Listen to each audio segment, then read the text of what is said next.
Coming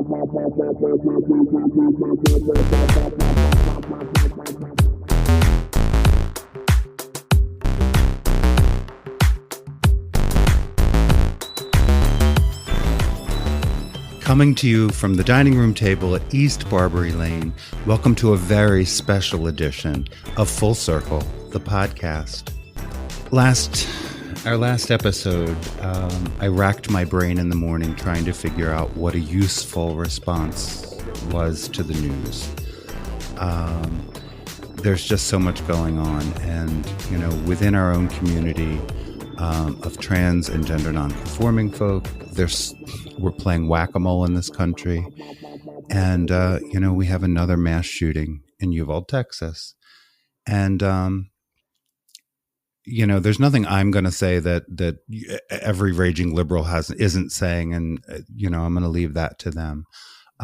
We're in the very fortunate position of having a dear friend who is a 2-time Peabody Award-winning radio host for 35 years, almost 35 years in Philadelphia, and more than 35 years throughout this country. She has hosted children's radio. She hosts WXPN's Kids Corner, which with the advent of technology is no longer just a little local show. You can listen to Kids Corner almost anywhere, and we'll provide that link. Welcome to the Full Circle table, Kathy O'Connell. Thank you so much. It's so cool to be here at your table, like I've never been there anywhere, anytime before. But yes, and thank you for that kind introduction. And I will try to live up to it, because the fact is, as soon as I thought about, okay, music for bad times, where do you go for bad times? I went back to, and you're talking about, going back a long way, the Challenger. Right. And that kind of was where my go-to comes from, which is the Rainbow Connection. Mm. The Rainbow Connection, which, if you've ever seen the documentary about Paul Williams, you will know, is the most popular song or well-known song in the world. Right. But it also is this self-reflective why song about things that have no explanation and no answer. And the thing is, in a world where adults and kids are really kind of dealing with the same horrendous experience at once, we're all definitely in that same boat. We're all, on that, in that canoe with Kermit, or however the Muppet Show starts, go through the movie. You're right. But that's the fact. And it's times like that when kids immediately are asking, are asking all, questions that we don't have an answer to. Right. Yeah. And that not only do we not have an answer to, but the answer we may have in the moment, it may be so, full of emotion that we're really not doing ourselves or our kids, that much good. And aren't you glad you asked one simple question that I just went off on? Okay. I'm going to come back to it. Did you even ask a question? I didn't yet. You didn't even say who we were yet.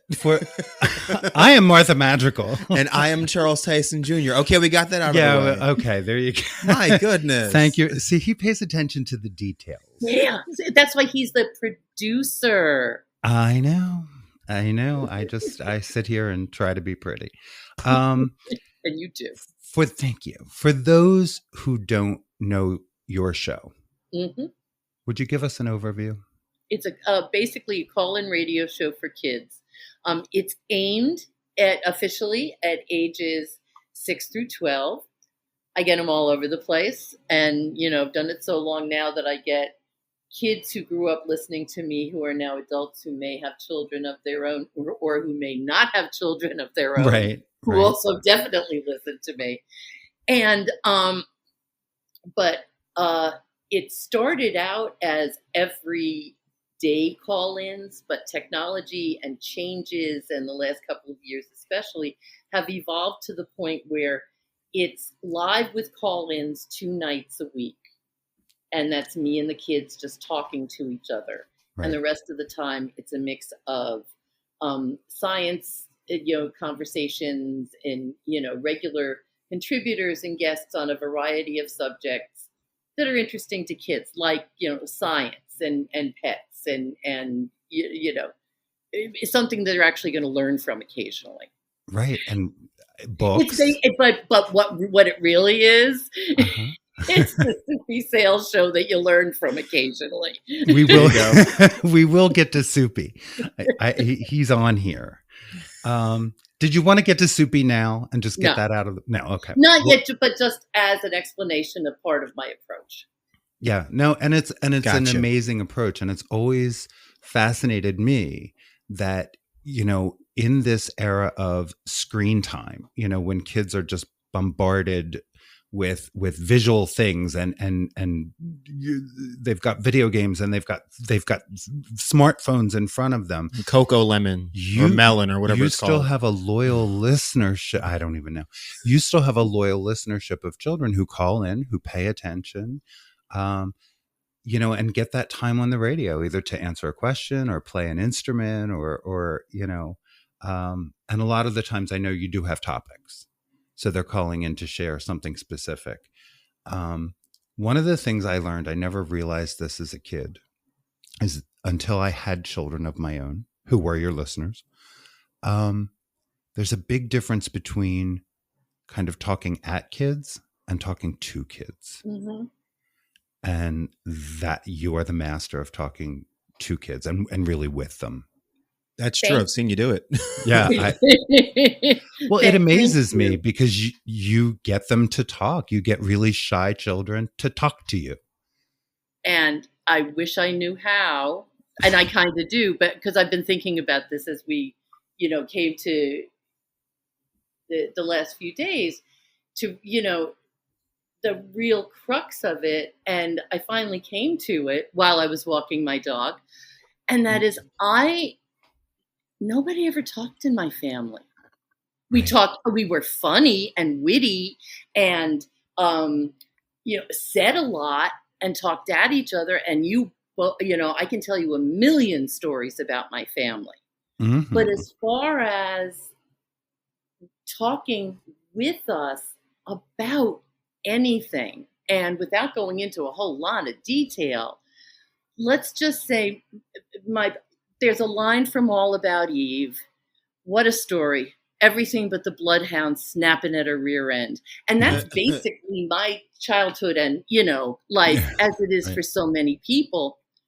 And nobody in my family kind of ever talked to us about it. So things just happened. And I didn't realize when I was a kid, well, the one thing you just know when you're a kid is that you are powerless. Right. Because really you are. And if you don't think you have any power to ask, well, wait a minute, what's going on here? And, what about me? If you don't think you have that power to ask that, nobody's going to give it to you, especially if they came from a family where nobody ever talked to each other. Right. Right. So I just think maybe part of it is I was always a really good babysitter. I just really was. B, I love to talk, but also no grown up really ever kind of talked to me like that in my life. Right. And maybe I learned from not having it. And, my parents are probably about 10 years older than or younger than yours would be. Mm-hmm. So but they're still that kind of depression generation. Yeah. And they didn't include us. They we gleaned from their conversations and what we overheard, but we weren't part of the conversation. You've even at times brought in experts on your show. Oh, yeah. To talk about really hard things like domestic violence and sexual abuse and hopefully spur conversations. And that to me is incredible because it is giving children that agency that they don't have. Right. And the vast majority of kids, as I said, it's a call-in show and it's great. And the interaction of me with kids is a lot of fun to listen to. But the fact is the vast number of kids who are listening to Kids Corner and who might get something out of what I'm doing do not call. And may just be the kid who's sitting in a bedroom in, the middle of nowhere and thinks there's nobody else like them in the world. And here's somebody who knows what they're talking about. Right. Talk to them and validate, saying, yeah, you should not be getting hit. That just letting them know that, yeah, here's somebody who knows what they're talking about, telling you something directly. And my role in that is, okay, here's somebody you know. She's an idiot on the radio, but you know her, right. And she's bringing her. So there's a certain level of trust. Yeah, and that is amazing. And yeah, I am grateful every day, as you know. I do. Yeah. I do. Absolutely, I do. I fell into this. When we were emailing back and forth, I mentioned I wear pink because I think that was the first. Oh, wait a minute. A song. To be clear, and I do wear pink. Conversation exactly. Some of it has come from you. So I'm going to say. There is no question and should be no question that Kathy O'Connell is a staunch ally to the trans community. My wardrobe reflects it. My heart reflects it. And, I know many of the trans folks who are now walking around as adults who you have walked with over the years. And now they're turning 30 and they're vibrant and they're out there being anarchists and shaking things up. Rabble rousers. And I adore it. But I remember, and I think you brought the song to my attention because there was an email. You had gotten pushback. Yeah. Was that the first time somebody called you an anarchist or what was the term? Oh, communist. Oh, no. Communist. Yeah, if 6 months go by and I don't get called a communist or something, You're not doing it right. Then I'm not living up to my union ancestors. Thank God for public radio. Yeah. And honestly, I'm surprised I don't get a whole lot more complaints. Just because of and we'll get deeply into what the other stuff I do play. But yeah, we should background. The song is called I Wear Pink. It's from a band called Hullabaloo, which is basically two guys from California. And the song was introduced at a gathering of kids independent artists, Kindy artists we had at WXPN called KindyCom. And Steve Denyas, the musician who created it, got up on stage during a showcase and was like, I just wanted to test out this song. And I figured this is the audience to do it with. And it's the first lyrics are, I play with dolls and I wear pink. Yep. I don't care at all what anybody thinks. And it's just this, he is who he is. Right. And I kind of think it's, given what's come after it and the loud, proud music that's come out since then a few years ago, it's kind of middle, really, this is what you're excited about? Because and I got a letter, I got an email about it, an angry email from a parent, I know the homosexual agenda was in there somewhere. I know that was mentioned in there.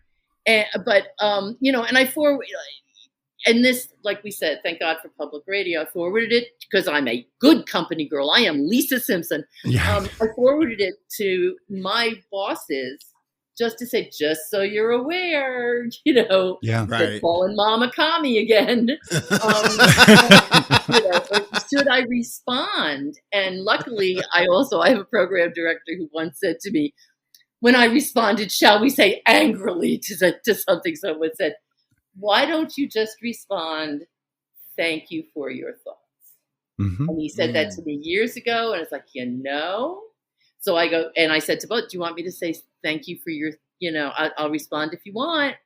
Right. And, my program director said, no, some things just don't deserve a response. Also, if you want to, but it really doesn't deserve a response. Like, dude, don't listen to me. Good. Thank you for your thoughts. That sounds like bless your heart. Yeah, exactly. It really does. Exactly. I didn't stop playing it. Exactly. And Oh, there's so much more. You think you're Right. going to complain about I wear pink? Oh, wait. Wait till you hear say their names. Yeah, Yeah. that too. Yeah. We are Exactly. gonna put together a playlist that we will share with this episode. And a lot of it is now talking about trans and gender nonconforming kids. And, it's amazing to me. It's just amazing to me because a lot of the debate is around what is age appropriate. Mm. And it's like, oh, come on. Because kids are so resilient. And, I say often, our real fight is that we are real. That's our biggest, because everyone coming against us with religion and politics is that's their premise, that we don't really exist. We don't know ourselves, and they know us better. And there's all this music coming out for children that just says you're real, and you play it. There's some great stuff out there. I got to jump into because truly, I point. That's what I do. That's my I point at things that some incredible people have created. And the fact is, if there were not a market for this music, and that market is, we are everywhere. Trans families, every kid, every 5-year-olds know a trans kid, or know someone, or they may not know the words for it yet, but they're just, okay, it's another person. It's part of who you are. Right. Yeah. And kids are so accepting.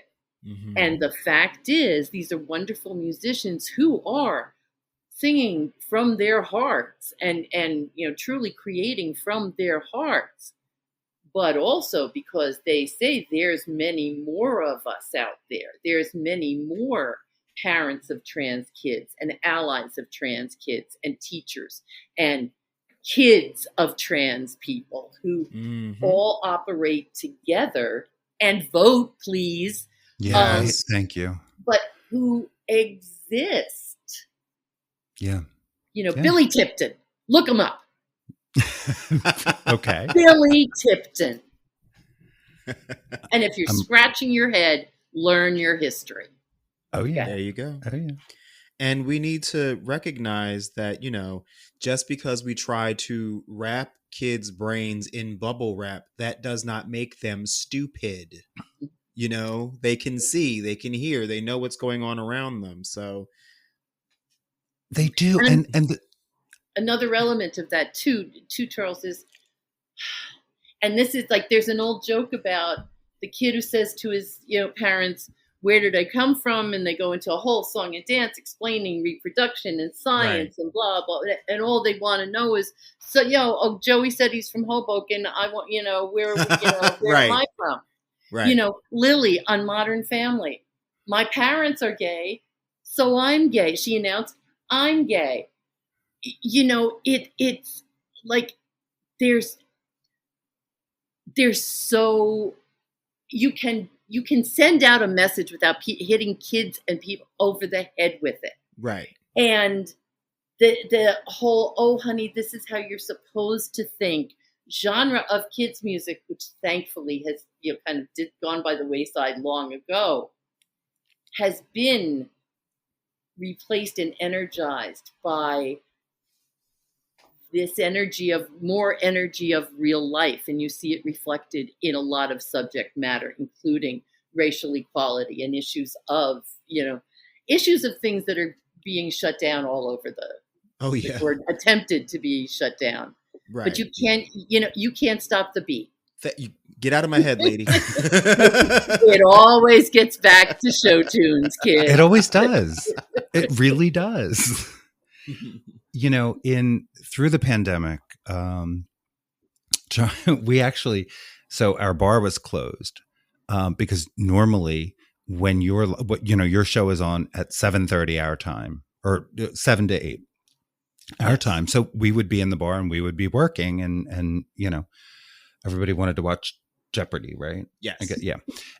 But during the pandemic, Which I approve of, by the way. we were regular listeners, and I don't know how many songs came out of what was going on at the moment. Yeah. With the the protests and all of that, like Say Their Names. Yes, which made me, I was sitting on the couch sobbing. He was. Because that song was so perfect in every way. Yeah, I've learned to just put Shazam on auto when Kids Corner is on, because I get tired of picking up my phone every time I hear a song going, what's that? Ooh, What's that? Ooh, What's that? And I am live, by the way, on the air. Exactly. Working. But you're my my media guru anyway. So and that's just another aspect of it. It's like, wow, this is kids music. Wow, I'm gonna put this on my playlist. Wow, it's great stuff. I get to point at it. I get to point to the real work being done by, and I have to give a shout out right now to Radio Weave, WEE, and it's Uncle Devin, who is a brilliant drummer and radio person, who created a radio show on the Pacifica station out of Washington.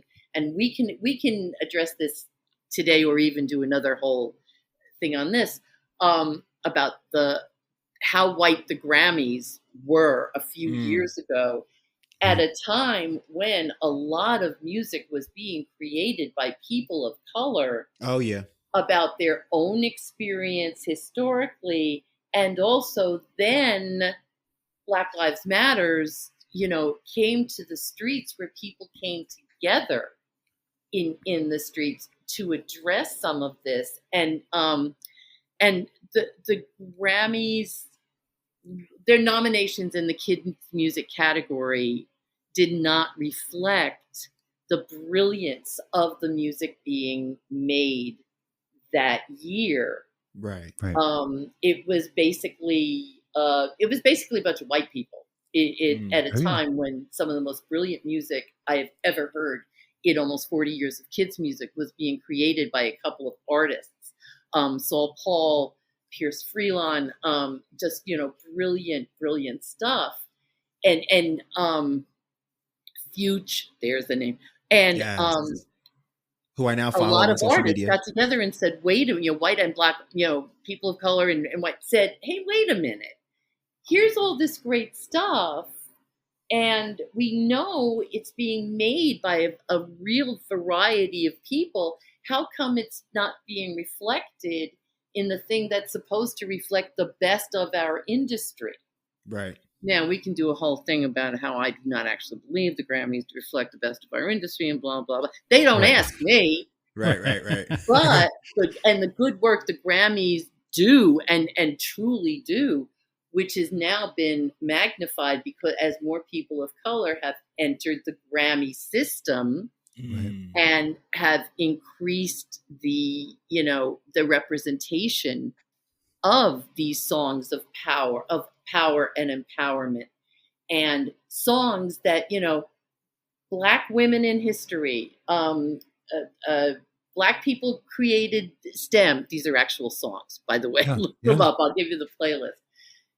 And Uncle Devin out of Radio We, and you can find it online. And we love Uncle Devin. That he plays everything. I play the music I like. He plays such a rich mix of music for kids of color because, and I know you have heard me say this, Black people got money now, and we have to stop approaching people of color like they're the poor relations. Right. Because and too much media, it just does. All right. I think this was the first year when the Grammy nominations were announced in the kids category that you said, I'm good with whoever wins. Yes, I really was. And I wasn't just saying that to be nice. Right. Oh, no, I know. It was us. I mean, you wouldn't have been nice. You would have just said, I don't know. Yeah, I really, But you had said it's come so far quickly. Yeah, it really did. And and it's not, I don't want to make it sound like people who have joined this genre who are not white, white guys with guitars. We've always been white guys with guitars. Always. I don't want to make it sound like they're just, all doing this hit you over the head with, politics and history and all of that. There's this rich, just, mosaic, the music that we are being enriched by. Yes. And just check out artists who got together, the All One Tribe Collective. Yes. By Aaron Nigel Smith. And go find it. One Tribe Collective. There are, and just as the Songs for Trans and Binary Kids collection, there are artists who are putting together empowering collections of these songs and of these messages that are available in a way directly to kids and families like they never have been before. And by supporting the artists directly, buy their CDs. Yeah, you don't have a CD player, go find one. Go ask grandma for a CD player. Buy their online stuff. They can market and sell directly to their audience that needs it and can benefit most from it. Yeah. Yes. And I think, as the pendulum swings politically, and right now we're just being inundated with politics. I think the pendulum with the arts always swings, kind of in the opposite direction to say, we're all still here too. Yeah. Yeah, we're all still here. And we're all looking at the world like you are and saying, we have to respond. And I just think it's incredible that these things exist. I mean, none of this existed when we were kids. None of it. Oh, no. And now it's pretty amazing. And I have to, Ella Jenkins and Pete Seeger and Tom Paxton. I mean, there are giants upon whose, shoulders I stand of the musical community. But at the same time, and if I may take it back to a certain name we've conjured already, the 1961 Grammy Award nominees included Soupy Sales for the Soupy Sales Show and Leonard Bernstein for some version of the Young People's Guide to the Orchestra that no real kids ever listened to. And guess who won? So the Grammys have never exactly been about what real kids listen to, and now it is. Right. That's great. It's amazing. That's the main difference. Notice how I worked him in like at the halfway point too. You did. I do that. You did. I'm impressed. It's like a skill. Yeah, it is. Like more like a vocation, but okay. I've read something that I did not know. That when you did get started at WBAI as a volunteer on the floor in 1979, it was in response to 3 Mile Island. 3 Mile Island. I never knew that. So my friend Larry Lee, there I was, an orphan living in Manhattan. Yes. But my friend Larry Lee, who was one of the kids who hung out at Channel 5 when Soupy Sales did his show there, and who's very political and was a big environmental activist. 3 Mile Island happened, and he told me about demonstrations that were happening, and he said, and if you really want information, you should listen to you should turn on WBAI.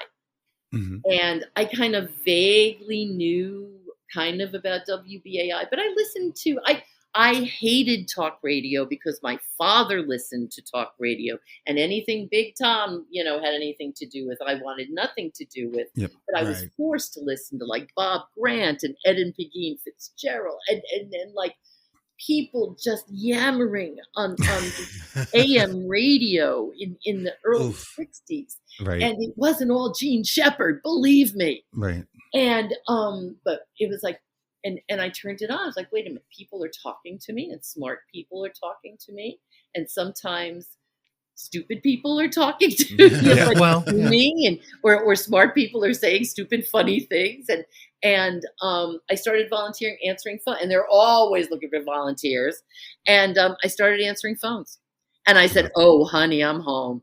Nice. I walked in and basically said, "Honey, I'm home." You're like, what? And I found a bunch of kindred spirits, which Fabulous. if you've ever met them, can be for good or bad. Well, but yeah, I discovered I have. The power of the medium of radio, the power of that solely audio medium, and what you could do with it. And even if it's just, and with me, as you know, it all revolves around me, but I felt so good, and it was what it brought to me by being on the radio, more than, ooh, look at what I can create here and what wonders and I happened to just be really good at it, at talking to people in the middle of the night. Nice. And didn't somebody walk out at WNYC? Was Small Things Considered. Okay, so I was at WBAI, and I wanted to make money, and you could. And the one thing people kept telling me in commercial radio was, if you want to make money, go move somewhere and come back to New York. And I never do things halfway, so I moved to California. Worked in a couple of commercial, like legendary commercial stations, actually. KFAT, look it up. Big book on it, and then came back to New York. Mm-hmm. And I got a job as a board operator, running as an engineer at WNYC, the public radio station in New York City. And I came back and right away got a show back at BAI, by the way. I was, it was still, Hail the Conquering Hero when I came back and figured out more how to talk to people. But, and I was board opping a show called Senior Edition. And I was hired by, and he is now dead. And I believe, was it Betty Davis who said, I do not speak, I only say good things about the dead. So he's dead. Good. His name was Larry Miller, and he was the single worst human being I have ever worked for in my entire life. And I loaded boxes in the Lipton factory in Santa Cruz, California. So I took bugs out of cashews, out of cans of cashews. And it was not as bad guy as was working for Larry Miller. He would come in and the thing with the board at WNYC was I sat in the room with Marty Wayne, the lovely old man who was doing Senior Edition. I was in the room with them. I'm like just a few feet away from him, live in the room. And I would play some stupid thing. I'd push the wrong button because I used to be really good at technical stuff. I am not anymore, as Charles. I believe you. As Charles will really ascertain when I bring my laptop over to him to say, here, show me what to do. But, I don't know what you're not talking the about. only one of us who does that. But anyway, for all, this person, whose name I will not say again, was just a terrible human being. But he had a dream of doing a call-in show for kids, and he wanted to call it Small Things Considered.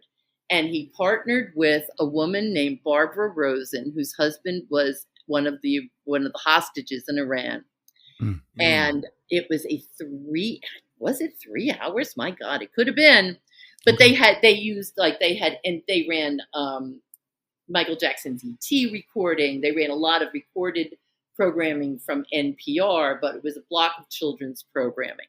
And part of it was call-ins. And because he was such a mean human being, there she is. My dog, Tammy. Tammy. Tammy. Well, she gets very angry about when I talk about this person. So, okay. As you can hear. And so he made me do the best of Small Things Considered, a shortened version that ran on Saturdays. Was this part of my job when I got hired? No, but I had to do it. So Okay. I got to know the rhythm and everything of this stupid show that he and this woman did. And I got to know the library of music, and I got to know, just everything. And one day I'm sitting there, and part of my job too was babysitting tapes, that back when they had tapes. And I was babysitting whatever tape it was of, I think, All Things Considered, that came in on a reel to reel. And and Barbara Rosen stormed into the studio that I'm in and started pulling records and started loading them into bags, and not my records, so Right. and I haven't picked through them yet to take home and play on BAI, so I don't know what these records are. And he's muttering like, "Try to do this without us," and blah blah blah blah blah. And they walk out. Now, Small Things Considered was supposed to come on live in an hour and a half. Okay. In an hour and a half from that moment. And I'm just and the tapes are running. I got nothing to do except watch this tape, make sure we don't go off the air. Once again, I have the easy job. And 4 people in suits, and Mary Nichols, the then general manager of WNYC, who eventually fired me, laid me off, and is now dead. They came in, and one of them said, "We need you to help us out." And I said, and explained, well, they walked off and there's this live kids show that's about to come on. I said, "You let me talk, I'll do anything you want." There you go. And that was how me on Small Things Considered was Right. born. And halfway through, I said to Larry Orphaly, who is a lovely man, who was my partner, who became my partner on Small Things Considered, who was the program director at WNYC, then. I said to halfway through it, I said, "I want to do this." And I got the job, and Small Things Considered, which won its own Peabody Award, Mm-hmm. There you go. begat a national show called Kids America, where they brought in suddenly they had a whole lot of money, and to pay everybody but me. Right. And then we got canceled on Christmas Eve, 1987, and Kids Corner started January 4th, 1988. Okay, out of all that, find something. That whole saga. Where I was going, and I love that story. It's it's the serendipity of it all. Yeah. And but the fact that you came to radio as a result of a tragedy, and all of these things happened as a result. It's like, once you're where you belong, and you're kind of aligning with just what you're here to do, kind of, I mean, really, that's your story. Those things all happened. And once then you figure out who you are, and kids figure out who they are, right. Some of them do, like, really young. But once you figure out, it's true. It's like, once that thunderbolt hits, there it is. Yeah. There it is. And falling into this, I mean, I was really good at radio, and I was really, I did, I could still do, if things go south here, I could still do rock and roll, jock and all of that. But the kids thing is something that really stuck. Well, I said to you, and I remember texting you while it was on, because it was taped, for International Women's Day. Oh, yeah. It was just the first time I had ever heard you not doing your kids show. And it was brilliant. It was. The music you curated, it was the so stories good. you told. I was like, of course she can do this. She can do anything on the radio. But it really was. It was great. It was great. I had so much fun doing that. I played Julie Brown. Please, I like them big and stupid. How can it not be great? It was so much fun. And just the mix of music and the knowledge that you brought, it's really the crux of what XPN is about. And it's what you do with kids' music. And I'm just used to that. But I was like, well, damn. Right. Well, damn. Right. All right. I come from, and if I may start bringing him up a little bit, my media dad, my professional dad, in many ways, my second personal dad, was Soupy Sales. Now, when you read up on the life of Soupy Sales, so many things in his life happened because it was a job. I started a kid show because it was a job. And why did you bring in your jazz music collection to use on your show? That's all I had. I didn't have any money. So, and much like Soupy, this improvisational, you got to be ready because it's a job. And, just be ready at any moment for anything. And, kind of that has paid off. Also a line from Funny Girl, which is the moment when Barbara Streisand, and in this version, is asked, you can roller skate, can't you? And she says, can I roller skate? Right. And that's basically how you have to approach everything. It's a job. Yeah. But I learned to be, quick on my feet, which I am not otherwise, because I believe of Soupy and his influence and a lot of him. There you go. And I realized as I was thinking about this interview, part of what I did as a parent was, just keep things routine, keep things going. Because, my kids went through a lot of funerals and they were young. But it was, yes, we're really sad. Yes, this is hard. And I need you to do your homework. You know what I mean? And we're going to do it together. And it was just that. And bedtime is still 9:30. And that's because there's comfort in that for kids to have that routine. Yes. Comfort? Bedtime? Well, what is this bedtime of what? I think knowing what to expect. Remember.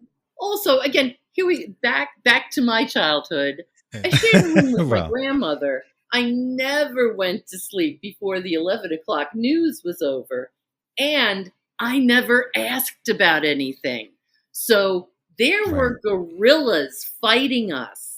Yeah. In Vietnam. Guerrillas, mind you. I know exactly what you're talking about. Because Florida every year. We drove to Florida on vacation. I started sleeping under the covers with the covers pulled over my head because Fidel Castro was going to burst into our motel room at the Sahara Motel in Miami Beach. Right. Because I know nobody ever. And when I did have a reaction to something, like a house blew up in the housing development next to ours, blew up. Oh. And I got really scared of the stove to the point was like, I wouldn't go in the room if the flame of the stove was on. Right. And I love my mother, and please do not judge her only by this. I do so many worse things to judge her by. But she had finally had enough really quickly. And she's like, oh, you jackass, come on. And she just gave me no choice but to get over it. Right. Which honestly, when you have no other choice, isn't so bad because you do kind of learn to move on. Yeah. Where I was trying to go. I'm sorry. You never will get a chance to go anywhere. Hi, editor. Good luck. You stayed on the radio through the pandemic. You kept talking to kids. And I wanted you to have a third Peabody for that period of time. Just talk about that. Because you really had some interesting new conversations and you made it kind of okay for things to be so weird. Yeah. Well, I'm thinking Halloween in particular, but it was through the whole thing. You talked about, okay, it's going to be different this year, but tell me what you did or tell me what your parents did. Beauty of live radio is just you live in the moment and then you go home. Yeah. The thing, and we're all still going through this. Let's remember, this is all still a process. But while we're, as a community, as a society, are all going through it, this may be the biggest thing ever in this generation's lives. This may be the molding thing of this generation of children, the pandemic kids, and how this is the they haven't known anything else. Right. And we know that now because it lasted for so long. I don't know why we immediately, when the announcement was made that, everything was going to shut down, our immediate response was, okay, well, we're going to stay live 2 days a week. We're going to maintain that connection.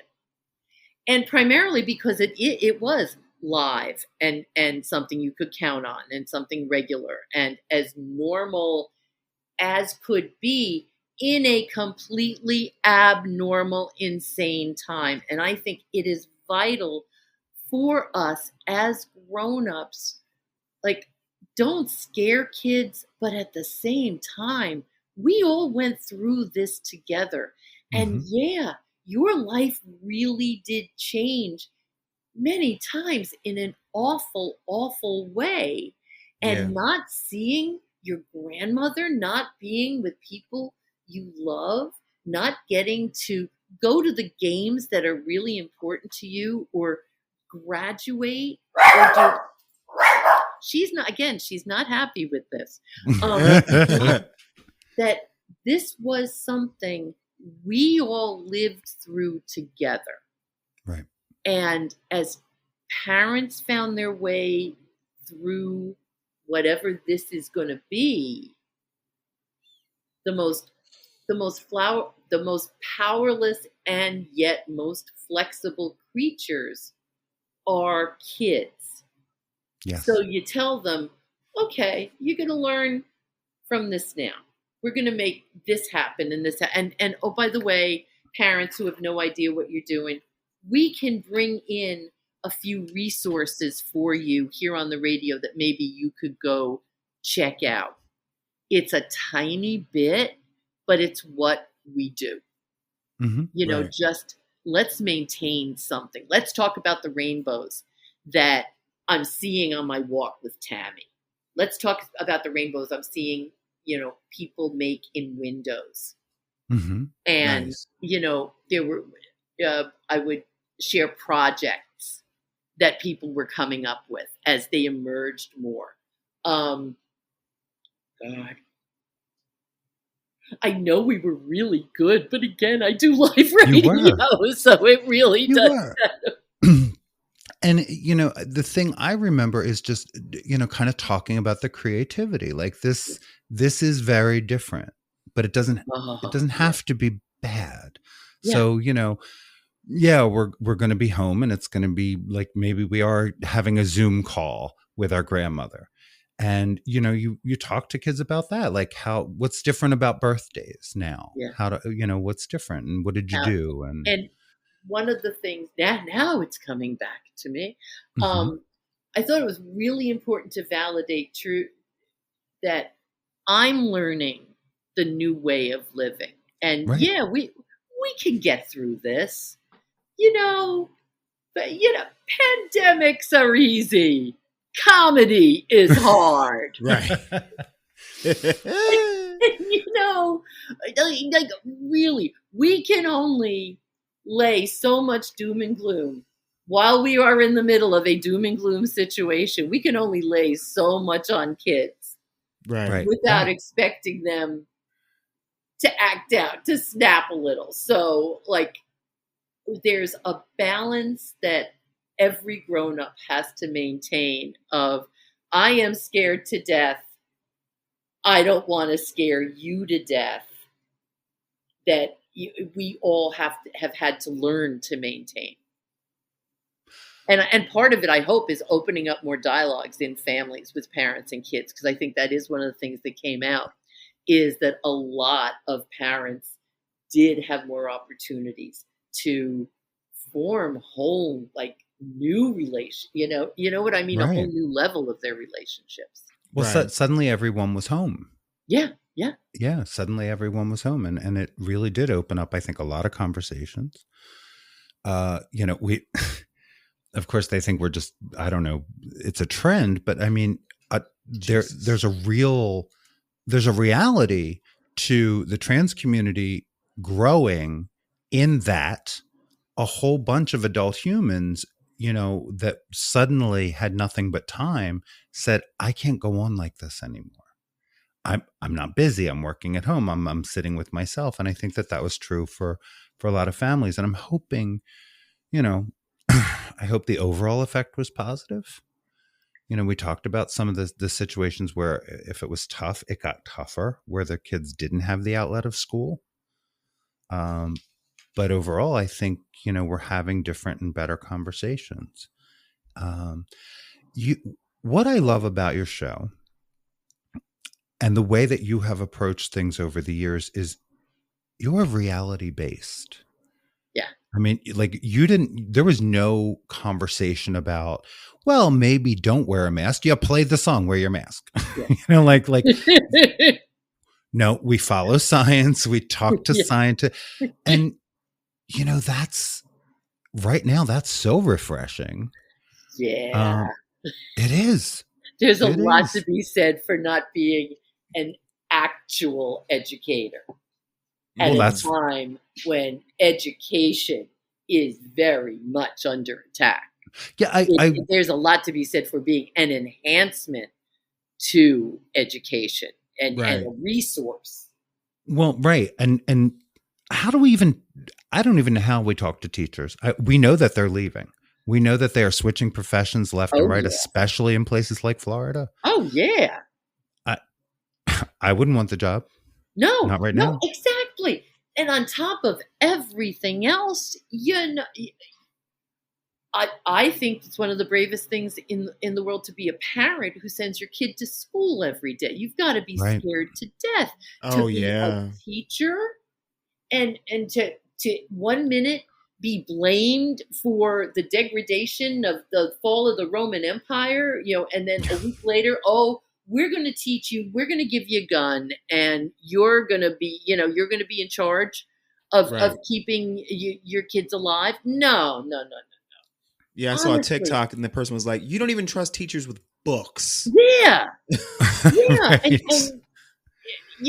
you whine and complain about teachers and but you stick your kids there. They're in charge of your kids learning things that probably you should be to your basic humanity. You should probably be teaching them at home very often. Right. Yeah. Get me started. And I have wonderful parents who listen to me. You do. Yeah. And a lot of them you've helped raise. Yes. Well, poisoning young minds since 1988. They won't do a T-shirt that says that. I was just going to say that would be a good shirt. Wouldn't it? I'd wear that. Oh, I'd wear that proudly. Back when we used to spend a lot more time in restaurants and even in the bar that we owned, there were very few times that someone didn't approach our table and say, excuse me, I'm so sorry to interrupt, but you're Kathy O'Connell, because they just would hear you. And then we were sitting at the bar we owned and it was an open mic night. And this guy got up and he's like, I'm sorry, but is Kathy O'Connell here? And then he spent, the first 5 minutes of his time talking about, I called in and I won a prize once. And it just changed my life. And it was like, but that used to occur all the time. Yeah. Back in the days when things were a little more normal. When I was out and about, when I used to go out, show tunes. It's from Rent. Show tunes. In the long ago times. But and that's the thing. One of the and I hate that I finally have broken down in doing this, but one of the phrases I have tried to banish from my life and ideas that I sadly have tried to banish from my life is back to normal, because it will never be what it was before. Right. I see that the open Asian food bar at Wegmans is again open like a salad bar, and I'm like, oh, well, how long is that going to last? There's basic changes that have happened in our lives that and it's a chance to maybe do it better this time. Right. I was going to say there's a lot of things that we came to terms with that we realized weren't really that great before, there's no real need to go back to that. Yeah. You know? Yeah. Hugging, arbitrary hugging. It's like- The little mini power struggle that is a handshake. we love hugs among people we love, but you know, Yes, maybe it was out of control. Yeah, maybe it was. Well, and I'm not going to tell any tales out of school, but there was a recent professional gathering at a place I'm familiar with. Yep. And I went to a party, and people are hugging me. It's like, really? You know, I know I'm adorable. And these Right. You are. These were like, you know, never mind. Don't hug. I'm elderly. Okay. I'll put that on a loop. By the way, just put I'm elderly. I thought it was on a that loop. one out a lot. I thought it was on a loop. Right. It is. Well, no, you thought I was just looping. Okay. Oh, you know. Hey, this was your idea. It was my idea. You're right. It was. It was. I said, you know, I had the thought. What brought me the thought was I thought of Mr. Rogers because I really was struggling with this. We were about to record, and I'm like, look to the helpers, and you've been a helper for a very long time, and you do, I think, responsibly and well use the familiarity you have with children to talk about some difficult topics, to bring certain things to light, and to provide a certain continuity. And yeah, I do. I am asking for your wisdom just overall in talking to these parents who are frightened, these teachers who have had it and are frightened, and these kids. Because, you know, when this kind of scary stuff reaches a classroom, I don't think it gets more invasive than that. That's supposed to be a safe space. And yeah. And the thing is, we all live with the reality that now there really is no safe space.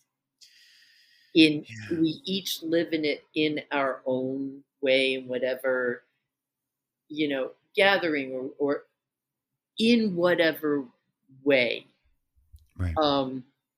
We have to create our own safe spaces because there are fewer and fewer of them going forward. And that is one of the things that, you know, not so much the pandemic, but just real life has just, you know, has changed.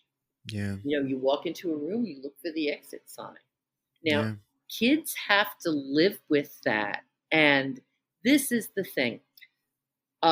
There's a line, again, show tunes. There's a line from In the Heights where Kevin says to his daughter, so this is where you do better than me because you can see a future that I can't. And kids still can see a future. You're working basically with somebody who, you know, is all future. But it's getting less and less unlikely and out of reach. And if you're, you know, powerless to begin with, and the great dreams that you hear adults talk about are just non-existent for you, right. Hopefully you're going to start crafting your own dreams and places to make those dreams come true safely.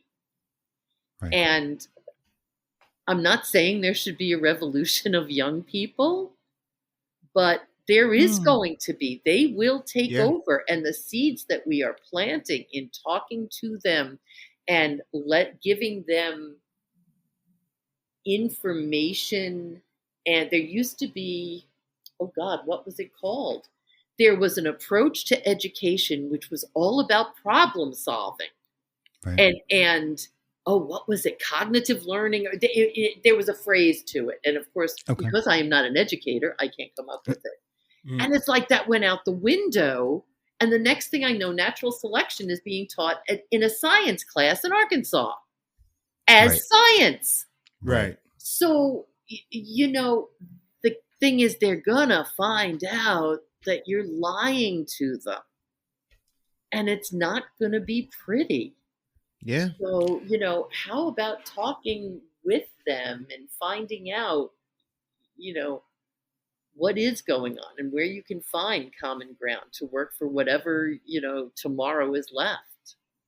Yeah. How important is history to you? How And important what? how important is the teaching of history? Oh, vital, vital. Yeah. The most important thing to learn is actual history. Right. Howard Zinn should be taught in every classroom. There is a magazine series, I think it's for kids actually, well, it's for families, called Hard History. Okay. And looking at real history, the Tulsa Massacre, Yep.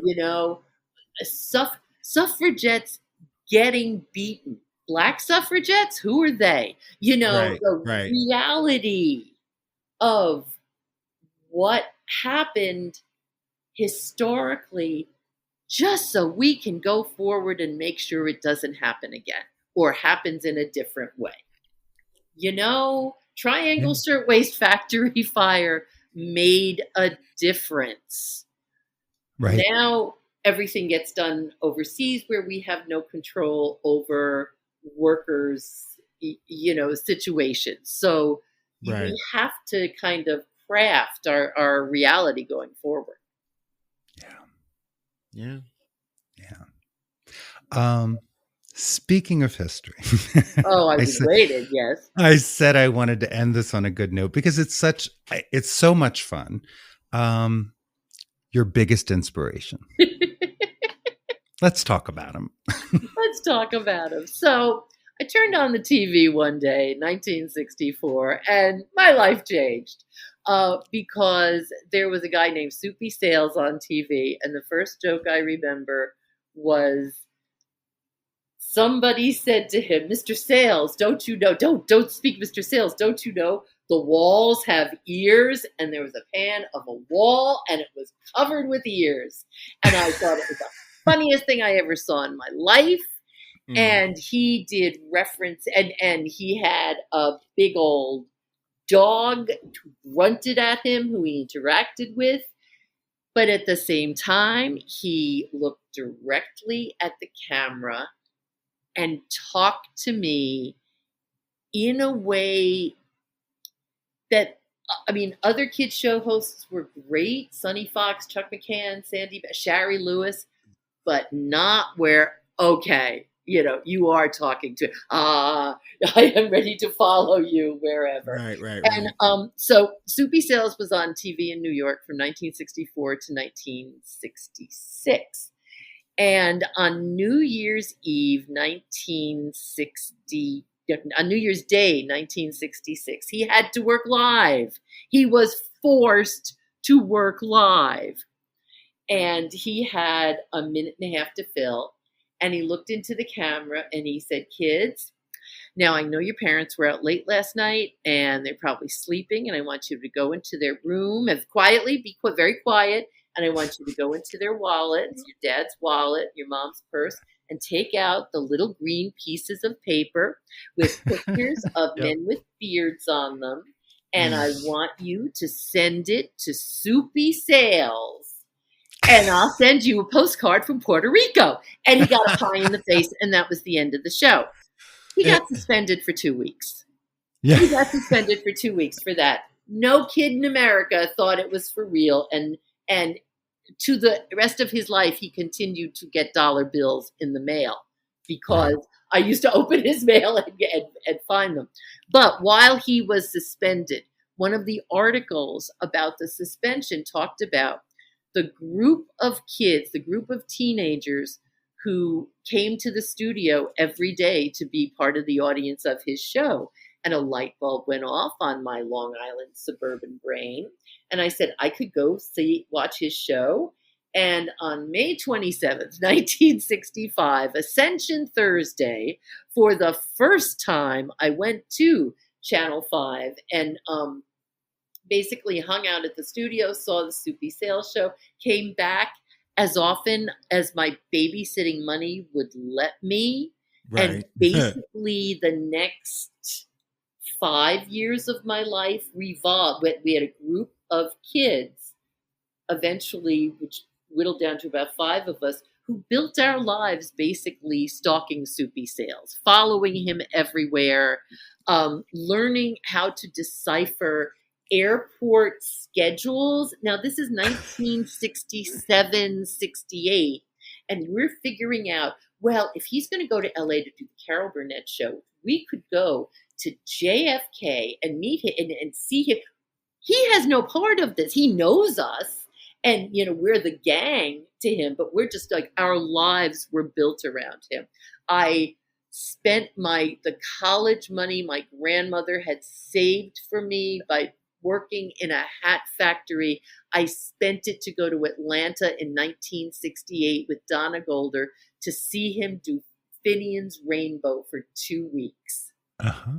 Nice. And then at one point I discovered a life of my own, but I would find things over the years and mail them to him because I knew exactly where he lived because we hung out in front of his house. Right. And I reconnected with him in about 2002. Yeah. And actually I reconnected with him previously since doing the kids stuff and since having, news articles about me. And he did an appearance in Philly that I came out to, and I gave him a bunch of my clippings, and he was like, I got to see him all proud. But and again, editor, you can you can skip to this part now. In 2002, I reconnected with Soupy and actually met his wife, Trudy Carson Sales. Yes. And we connected on a point where they became my second parents. Yes. And I was with him when he died. I had the great gift of, he had nothing to do but sit there and talk to me. He was retired. She's in the kitchen cooking. And Right. I got the great gift of just having him talk to me and just remembering things. Maybe he was remembering correctly, maybe he wasn't, but sharing things with him, watching Bird with him, watching the movie Bird with the man who knew all these jazz guys. Yeah. Which I still have to see. Was just, incredible. And it was, for me, I got to see in the eyes of someone who knew me since I was 13 years old, I got to see the proud dad look in his eyes that I never got to see from my family because they were all dead. They had no look at all. So that was there were a lot of, I used to say to him all the time, thank God I wasted my life on you. And as it turned out, thank God I wasted my life on him. There. So you start there and you work backwards, or that's the end of that piece. Okay.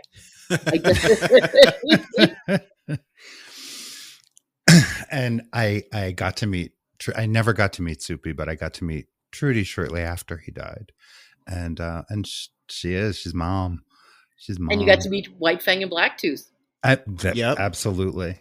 Again, and I walked into their bar one night after I had done an interview, a TV interview. So I was all made up and I wanted to show you how good I looked. And I had brought White Fang and Blacktooth with me to show on the TV show. And there was a guy I'd never met in my life who was like, is that White Fang? Oh, yeah. He was totally I'm such a fan. Oh, my God. Yeah. Yeah. He took his picture with White Fang. It was great. That's right. That's right. And I have White Fang because one night I was leaving Soupy and Trudy's apartment, and Trudy waves a baggie at me and says, do you want to take home White Fang and Blacktooth? And I said, no, too much responsibility. And Soupy said, take them. Yep. And so he gave them to me. Yep. Wow. Yep. Yeah. Can we talk about the project that Rowan University is working on? Can we? Yeah. Is that I'd love to. Because that's my plan. It hasn't completely happened yet, but I have gotten interest from the TV and radio department at Rowan University, and they are doing something quite remarkable there.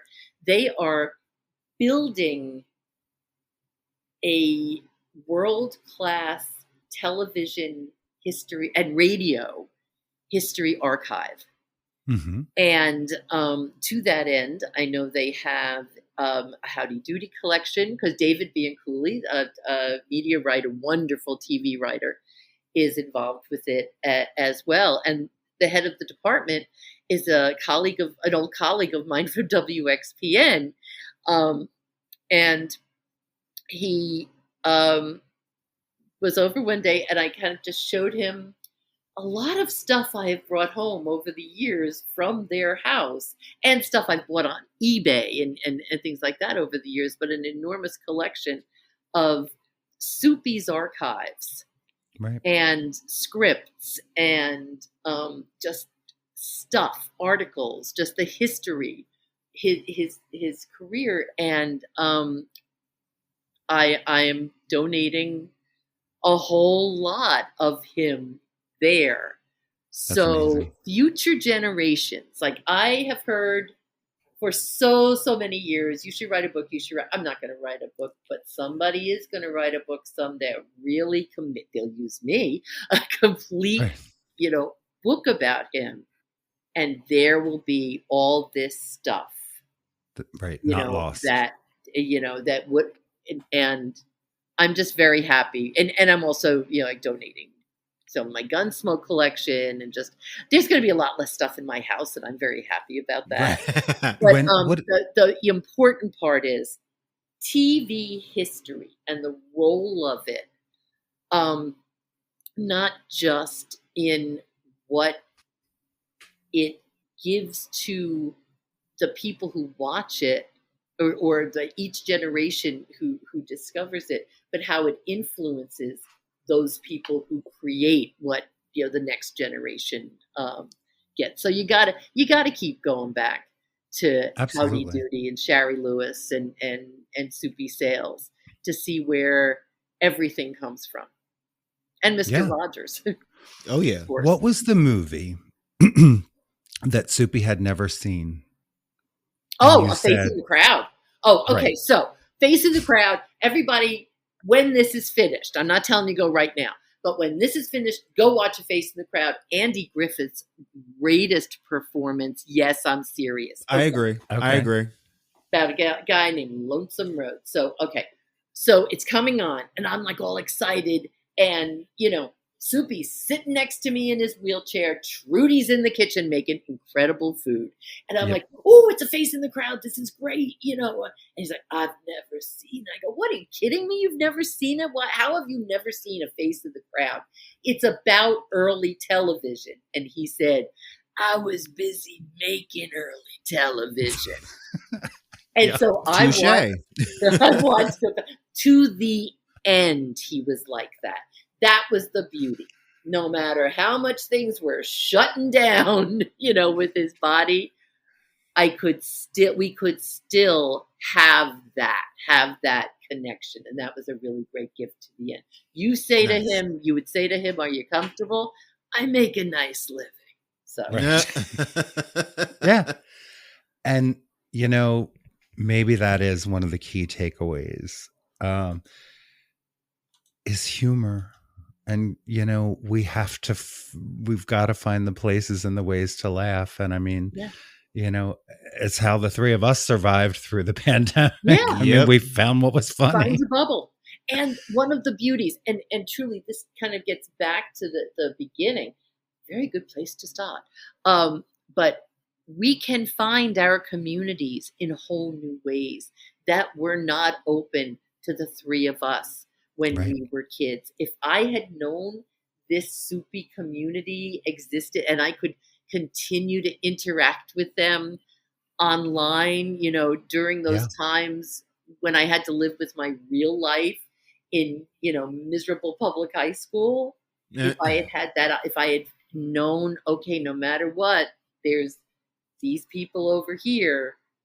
Now, remember, you could also have a community of serial killers that way. And there were some aspects of not Soupy, but let's say people around Soupy who were more unsavory than he. How about that? It is amazing. I am constantly in love with the young people I meet today, because by and large, they're so much more open to one another. They're so much kinder to one another. And things like gender and sexuality are just a given. Like, you tell me who you are and I believe you and I accept you. And it is a different world. And anytime I think there's progress, there are always going to be some people that are afraid of progress. Yeah. And they're going to try to stand in the way. Yeah, but okay, I already did. You can't stop the beat. Well, no, but but that's the fact. I think that's where we're going. You can't. And you can't. And, no matter how many times Rumpelstiltskin in Florida jumps up and down and makes laws and says, you can't do this, you can't do, you can. And, you can find ways to get the information out there. Yeah. Yeah, hit the catacombs. Oh, wait, that's the Catholic school education coming through again. Yeah, get it out there. And now, I mean, this is one of the other reasons I really wanted to do this. Your show is not just a Philadelphia show, right? We can reach. XPN.org. You can listen live, Monday through Thursday. But also there are shows archived there. There's also a series that I did for adults called Kathy Chats that started up during the pandemic about a variety of topics. Again, I do it live and then I forget it. So, go listen and tell me what it was. And we can link to all of these things in the notes of this episode. Yes. Well, one of the things I'm looking forward to is I'm doing a series with someone I love called Kathy Talks to Her Trans Kid. My trans kid is like pushing 40, so don't,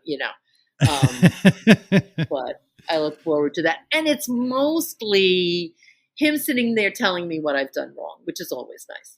Well, yeah. Hey. One of the greatest gifts he has given me, and I was bragging about this forever. I used to brag how after he came out to me, how much, wow, it really doesn't matter, does it? And I was kind of proud of feeling that way. Right. Except that kind of dishonored what was very important to him. True. And I never realized that. And I very much realize it now. So I get a lot out of the Kathy Chats. So I'm hoping others will as well. And each of us is constantly evolving. Nice. I hope. True. Yeah, we are. We are. I hope that you will come back. There are so many things we can talk about. Right. Maybe. I don't know. I think we've. Okay. Well, yeah, exactly. Because there'll be some horror up ahead. Oh, well, Rainbow. I'm telling you, throw on Rainbow Connection.